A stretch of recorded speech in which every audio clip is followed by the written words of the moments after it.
แจ้งข่าวมรณกรรมพวกข้าพเจ้าครอบครัวพรหมศิลป์ครอบครัวไสปัญญาครอบครัวพรหมสมบัติครอบครัวพรหมดำดวนครอบครัวธรรมวงศ์ครอบครัวจันทมีไสครอบครัวไสยบุญพร้อมด้วยลูกหลานและญาติพี่น้อง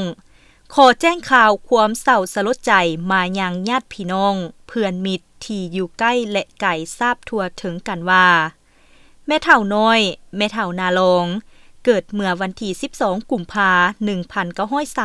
1935ผู้เป็นแม่เฒ่าของพวกข้าพเจ้า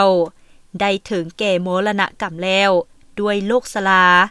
ในวันอังคารที่3มิถุนายน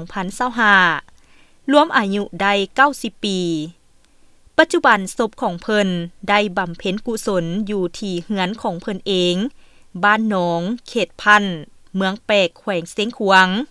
มื้อศาปนกิจศพทรงสการในวันอาทิตย์ที่8มิถุนายน2025เวลา 13:00 นที่ป่าซ่าบ้านหนอง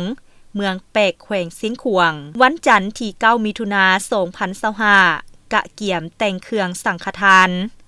วันอังคารที่10มิถุนายน2025เป็นมื้อใส่บาตรถวายสังฆทานแด่พระสงฆ์